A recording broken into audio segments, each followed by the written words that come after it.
एक व्यक्ति आया है, उद्दंडता करता हुआ, काले वस्त्र पहने हुए, काला काला दिखने में लग रहा है, मोटा सा दंड हाथ में है और आकर के जोर जोर से माता गाय पर और बैल पर प्रहार करने लगे।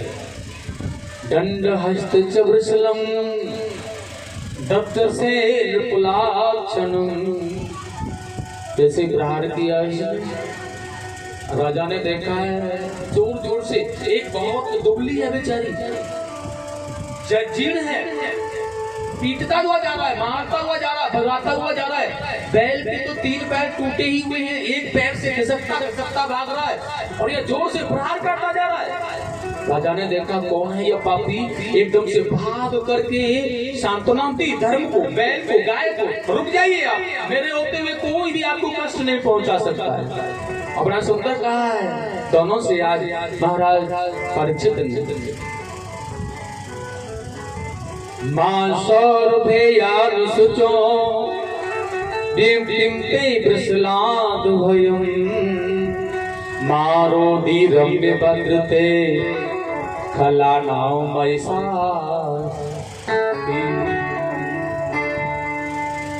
आप शांत हो जाए, बिल्कुल निर्भय हो जाए, बिल्कुल भी संकट को दिमाग से निकाल रहे। मेरे होते हुए कोई संकट नहीं हो सकता, कोई कुछ भी तुम्हारा बिगाड़ नहीं सकता है। और तलवार को खींच करके सामने खड़े हो गए हैं और कलियों पर प्रहार करना चाहते हैं। दुष्ट, मेरे राज्य में तूने ऐसा करने का मन ही कैसे बनाया? कौन है तू?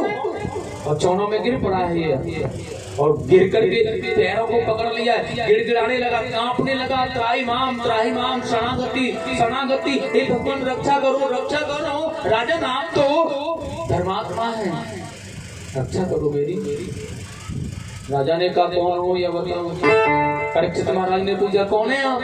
कहने लगा मेरा नाम कलयुग है, 4 भाई हैं हम, सतयुग, त्रेता, द्वापर, कलयुग। मेरे 3 भाइयों की अवधि पूर्ण हो गई है, मेरी बारी आ गई है, इसलिए मैं अपना राजकाल शासन करने आया हूँ।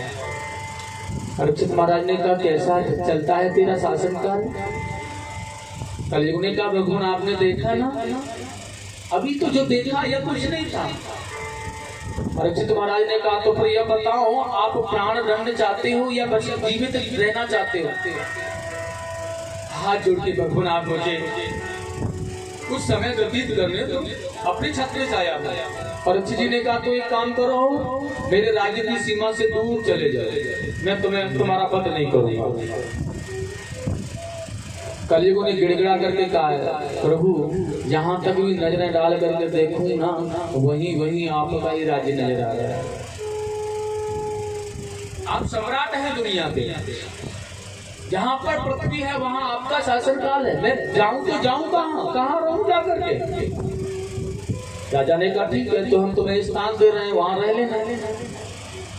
बड़ा सुंदर स्थान दिया है। पहला स्थान जुआ जहाँ पर होता है, जहाँ पर जुआ होता है रोज, वहाँ पर जाकर तुम वास करो। जहाँ जुआ होता है ना कलयुग, अच्छा है ना, वहाँ रह लोगे ना। कलयुग ने कहा भगवान मैं वहाँ नहीं रहूंगा, मेरा दम घुटेगा वहाँ। क्या कह रहे हैं वहाँ? जहाँ पर जुआ होता है रोज, वहाँ पर जाकर तुम वास करो। और जहाँ पर मदिरा का पान होए, जहाँ पर मदिरा का पान होए, वहाँ जाकर मदिरा पान करो। जहाँ पर मदिरा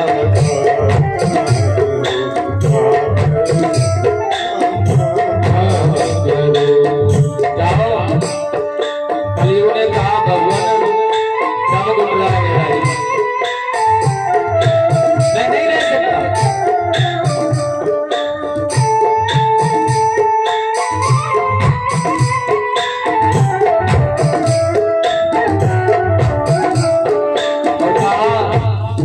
इन स्थानों पर अच्छा नहीं लग रहा तो और स्थान देता हूँ, सुनो।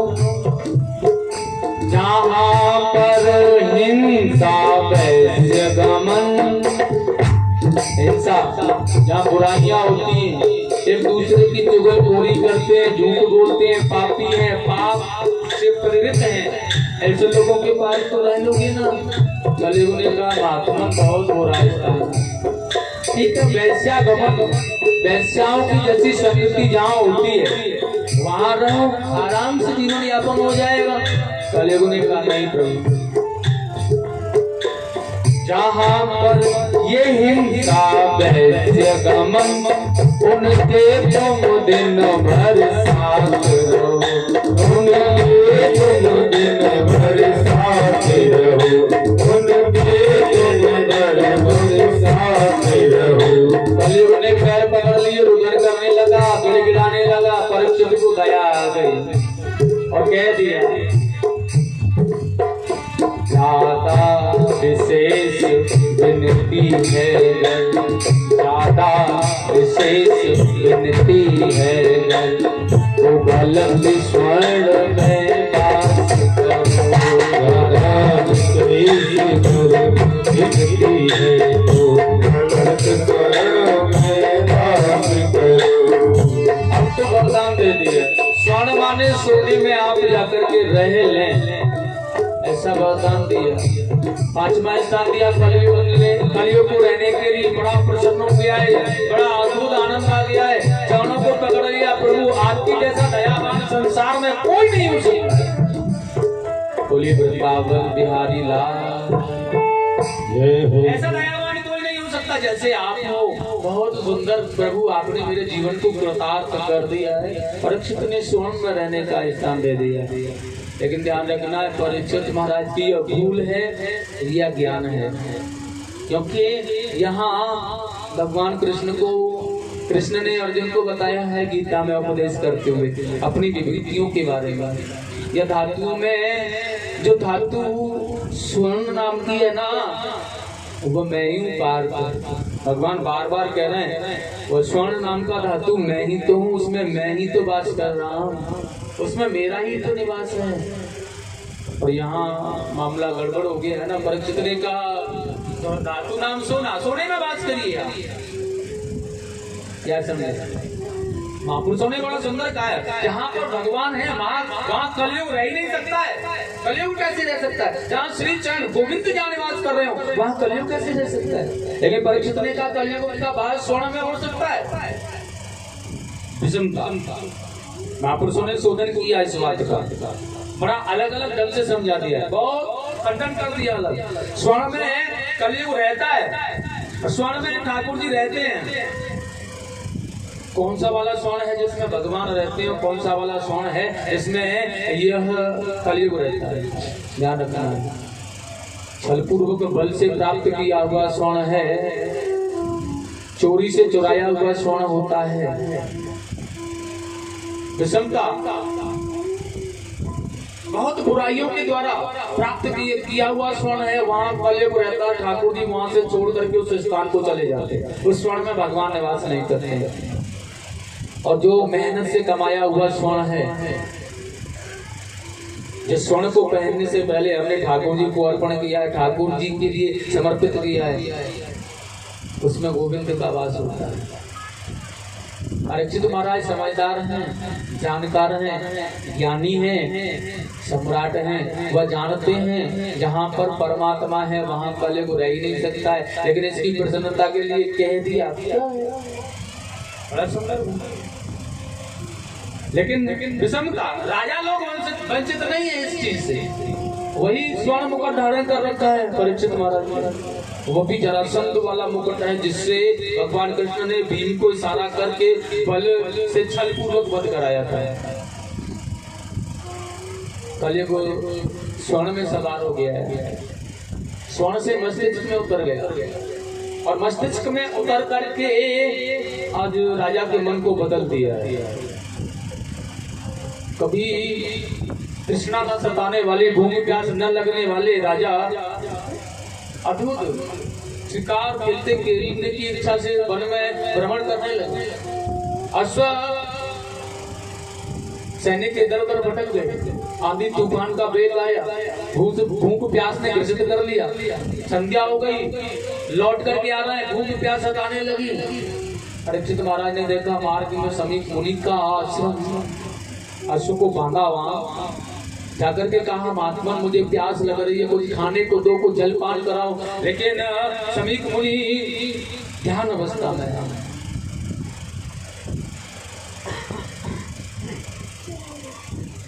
और ध्यान अवस्था भी ऐसा है, ब्रह्म समाधि है उनकी। परीक्षित जी महाराज ने कोशिश की जानने की, ये ऐसे ही पालती मार करके बैठे हैं या बाकी में समाधि में है, व्यस्त हैं, या इंद्रियां कुछ जितेंद्र कर रखा है, आत्मा परमात्मा से मिल रही है। इसलिए मृतक सर्प पड़ा था, बाण से उठाया, उनके गले में डाल दिया है, लेकिन वो उसी प्रकार निर्विकार रहे, समाधि में बैठे रहे। परीक्षित जी लौट करके आ गए, भजन कर रहे हैं, साधना में है, ब्रह्म समाधि है, इसलिए कुछ नहीं कहा, लौट करके आ गए। लेकिन लौट कर जैसे ही आए, अपने मुकुट को उतारा, अपने मस्तिष्क से तो उन्हें ख्याल आ गया, मैंने एक संत का बहुत बड़ा अपमान किया है, इसलिए मुझे दंड मिलना चाहिए, और इतना बड़ा दंड मिलना चाहिए। महाराज परीक्षित स्वयं अपने आप में सोच रहे हैं कि ये मेरा सारा राज्य नष्ट हो जाना चाहिए, और मैं स्वयं मेरे सारे पुत्रों पत्नियों के आग सहित नष्ट हो जाऊं, मेरा वध हो जाए, सारा साम्राज्य मेरा नष्ट हो जाए, क्योंकि मैंने एक संत का अपमान किया है, एक ऋषि का अपमान किया है। लेकिन यहाँ सभी पुत्र सर्गी ने देखा है अपने पिता के गले में मृत सर्प को, और बड़ा सुंदर भाव अपनी योग दृष्टि से देखा है, किसने किया है? राजा परीक्षित। कितनी क्रूरता कर सकते हो आप, यह नहीं जाना, लेकिन बालक में इसने देख लिया, राजा लोगों ने हमें बलहीन समझ लिया है। जब से भगवान गोलोक धाम के लिए चले गए तब से ये ऐसा समझते हैं कि ये बलहीन हो गए।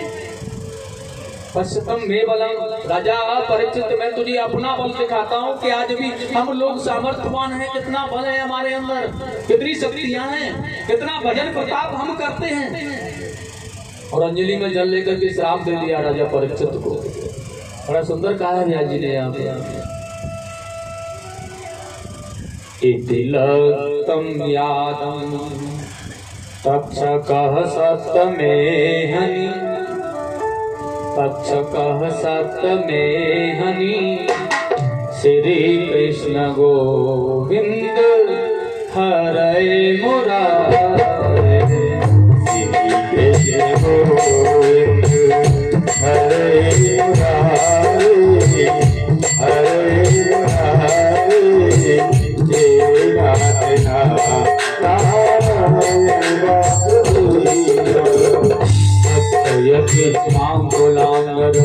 योधितो में तत्वम, योधितो में तत्वम, श्री कृष्ण गोविंद हरे मुरारी, श्री कृष्ण गोविंद हरे मुरारी, हरे मुरारी,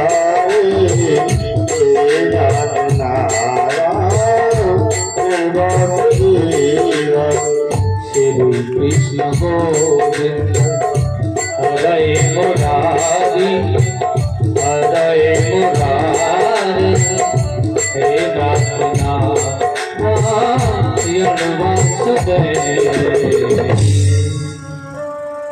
बड़ा सुंदर। इति लग्तम या तक्षक सप्तमी यानी तक्षक सर्प आएगा राजा परीक्षित, 7वें दिन आकर तुझे डस लेगा, तेरी मृत्यु हो जाएगी।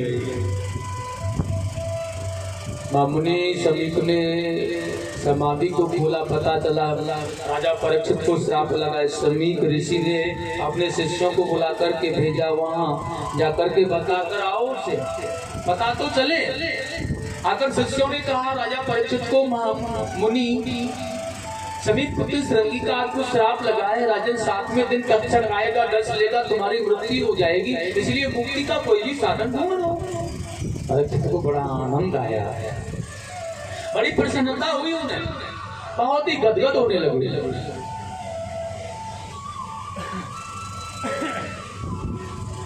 और साथियों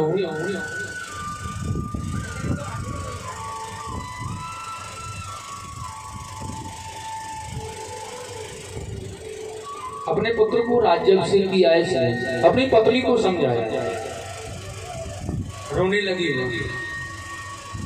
परीक्षित महाराज ने ज्ञान उपदेश दिया, देवी ये विश्वास के साथ में हल उस हाथ के साथ में मैं कह सकता हूँ कि मैं 7 दिन तक मरने वाला हूँ।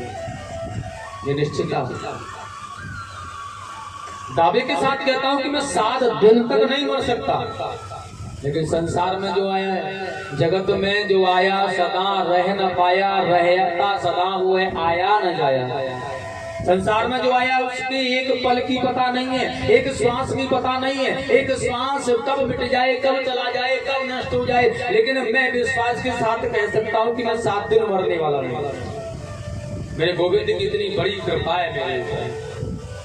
मैं विश्वास के साथ चैलेंज कर सकता हूँ कि मेरी मृत्यु 7 दिन तक नहीं आएगी। इतना बड़ा उत्साह, इतनी बड़ी आनंद की कृपा क्या कम है? आनंद मुनि परीक्षित बड़े प्रसन्न हैं। अपने पुत्र को राज्य देकर के गंगा के किनारे पर सर्वस्व छोड़ करके, हम कभी कहीं जा रहे होते हैं ना, बड़े वस्त्रों को, बड़े बैगों को पैक करके ले जा, लेकिन महाराज परीक्षित जी ने सर्वस्व त्याग दिया है। कमंडल तक साथ में नहीं लिया, कान पृष्ठ केवल धारण किया और चले गए छोड़ करके सर्वस्व। तो जरूरत ही नहीं, चाहिए क्या? और आकर के गंगा के किनारे बैठे हुए हैं। मुनि परीक्षित को श्राप लगा है, 10 दिशाओं में चारों ओर वेग की भांति फैल गया। बड़े बड़े ऐसे महात्मा मुनि जन यहाँ बैठे हुए हैं, बड़ी बड़ी ज्ञान की बातें हो रही है। महाराज परीक्षित को श्राप लगा है। अद्भुत बेला, अद्भुत बात, कैसे भी निरूपण किया जाए। मां मुनि अगस्त, मार्कंडे, मां मुनि पाराशर, शक्ति, व्यास, वशिष्ठ आदि सभी। लेकिन यहाँ पर कोई भी 7 दिन में कैसे मुक्ति मिलेगी यह साधन नहीं बता पा रहा है। 7 दिन में मुक्ति कैसे हो, 7 दिन में कैसे मुक्त हो जाए, क्या किया है? विषमता है।